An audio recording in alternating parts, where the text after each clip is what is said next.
కొందరు ప్రజా ప్రతినిధులు ఆ పదవులకే చెడ్డ పేరు తెచ్చేలా వ్యవహరిస్తున్నారు. ప్రజలకు సేవ చేయాల్సింది పోయి మహిళలపై లైంగిక వేధింపులకు పాల్పడుతున్నారు. అధికార బలం, పదవి ఉందన్న ధైర్యంతో ఎంతకైనా తెగబడొచ్చు అనుకుంటున్నారు. నమ్మి వచ్చిన వారిని నయవంచనకు గురిచేస్తున్నారు. కోరిక తీర్చకపోతే అంతు చూస్తామని బెదిరిస్తున్నారు. కన్ను పడిందంటే చాలు తమ వశమవ్వాలనుకున్న వికృత మనస్తత్వాలు కొందరు ప్రజా ప్రతినిధుల్లో పెరుగుతున్నాయి.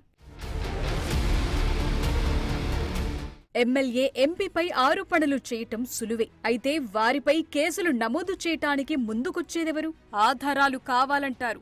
అందుకే కొందరు ధైర్యం చేసి వారి అసలు స్వరూపం బయటపెట్టేందుకు ప్రాణాలకు తెగించి ఎవిడెన్సులు సేకరిస్తున్నారు. తాజాగా సత్యవేడు టీడీపీ ఎమ్మెల్యే కోనేటి ఆదిమూలంపై ఓ బాధితురాలు చేసిన సంచలన ఆరోపణలు ప్రకంపనలు సృష్టిస్తున్నాయి. కోరిక తీర్చకపోతే చంపేస్తామని బెదిరించాడని బాధితురాలంటోంది.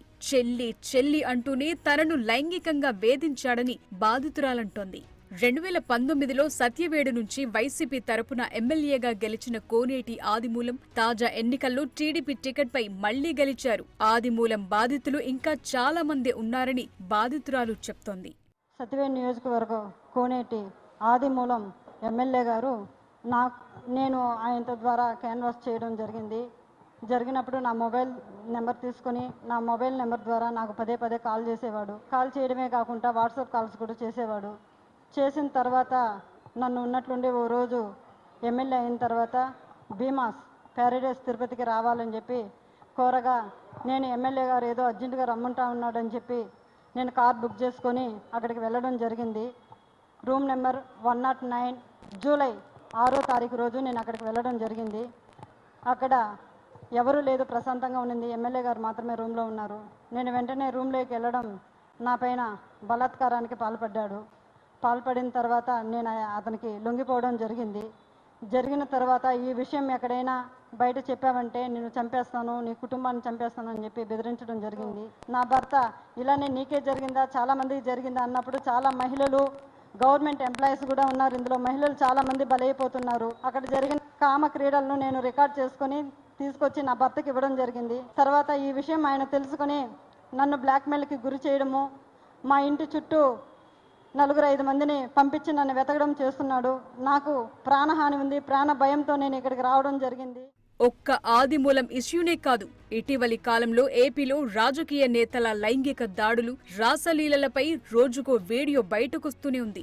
గతంలో ఎమ్మెల్సీ అనంతబాబుకు సంబంధించి ఓ వీడియో వైరల్ అయ్యింది. ఓ మహిళతో వీడియో కాల్లో రొమాన్స్ చేస్తున్నట్లుగా ఆ వీడియో వైరల్ అయ్యింది. ఎమ్మెల్సీ అనంతబాబు వీడియో కాల్లో మాట్లాడుతూ అభ్యంతరకర రీతిలో ప్రవర్తించినట్లుగా ఉన్న వీడియో సర్క్యులేట్ అయ్యింది. కార్ డ్రైవర్ ను హత్య చేసిన కేసులో పార్టీకి తీవ్ర ఇబ్బందికర పరిస్థితి రాగా తాజాగా రొమాన్స్ వీడియోతో మరింతగా పార్టీ డిఫెన్స్ లో పడింది. అయితే అది మార్ఫింగ్ చేసిన వీడియో అని, వేరే కంటెంట్ వీడియో కలిపారని అనంతబాబు క్లారిఫికేషన్ ఇచ్చుకున్నారు. అంతకుముందు హిందూపురం మాజీ ఎంపీ గోరంట్ల మాధవ్ వీడియోలు సంచలనం రేపాయి. మహిళతో న్యూడ్ గా వీడియో కాల్ మాట్లాడిన టేప్లు వైరల్ అయ్యాయి. నాడు ఎంపీ పదవిలో ఉండి ఇలా చేయటమేంటని తీవ్ర విమర్శలు కూడా వచ్చాయి. అయితే తాను అమెరికాలో జిమ్ చేస్తున్న టైంలో వీడియో తీసి మార్ఫింగ్ చేశారని అప్పట్లో వివరణ ఇచ్చుకున్నా వర్కౌట్ కాలేదు. కర్నూలు జిల్లా కోడుమూరు మాజీ ఎమ్మెల్యే, వైసీపీ నేత డాక్టర్ జరదొడ్డి సుధాకర్ వికృత చేష్టలు కూడా తీవ్ర సంచలనం సృష్టించాయి. ఆయన ఎమ్మెల్యేగా ఉండగా ఓ యువతిపై గత 3 ఏళ్లుగా లైంగిక దాడికి పాల్పడ్డారు. మొన్నటిదాకా పదవిలో ఉండడంతో బాధితురాలు మౌనంగా భరిస్తూ వచ్చింది. ప్రభుత్వం మారటంతో ధైర్యంగా ముందుకొచ్చి కర్నూలు 2 టౌన్ PS లో కంప్లైంట్ చేయగా సుధాకర్ పై పోక్సో చట్టం కింద కేసు నమోదైంది. అరెస్టు కూడా అయ్యారు. మానసికంగా, శారీరకంగా హింసించారని, అతడి భార్య ఇంట్లో లేనప్పుడు అశ్లీల ఫోటోలు చూపించి బలవంతం చేసేవారని బాధితురాలు వాపోయింది. అతడి నిజ స్వరూపం బయట పెట్టాలన్న ఉద్దేశంతో సెల్ఫోన్లు ఆ వేధింపులను సీక్రెట్ గా రికార్డ్ చేసింది బాధితురాలు. అంతకుముందు వైసీపీ ముఖ్య నేతలైన అంబటి రాంబాబు, అవంతి శ్రీనివాస్లపైన లైంగిక వేధింపుల ఆరోపణలొచ్చాయి. అప్పట్లో అంబటిపై కొన్ని వీడియోలు వైరల్ అయ్యాయి కూడా. గతంలో మంత్రిగా పనిచేసిన అవంతి శ్రీనివాస్ కు సంబంధించిన వీడియోలు కూడా వైరల్ అయ్యాయి. మహిళల పట్ల అసభ్యంగా ప్రవర్తించడం ఏంటని విమర్శలొచ్చాయి.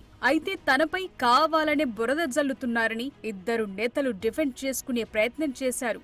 అయితే ఇవి జస్ట్ శాంపిల్స్ మాత్రమే, బయటకు రానివి ఎన్నో ఉంటున్నాయా అన్న చర్చ జరుగుతోంది. పదవిలో ఉండడంతో విషయాలు బయటపెట్టలేక లోలోపల కుమిలిపోతున్నారా అన్నది కూడా తాజా ఘటనలతో వెలుగులోకొస్తోంది. బాధ్యతాయుతమైన పదవుల్లో ఉన్నవారు ఆ పదవులకు వన్నె తేవటం మాట అటుంచితే ప్రజాప్రతినిధి అంటే ఇంతేనా అన్న పొజిషన్కు తీసుకెళ్తున్నారా అన్న చర్చ జరుగుతోంది.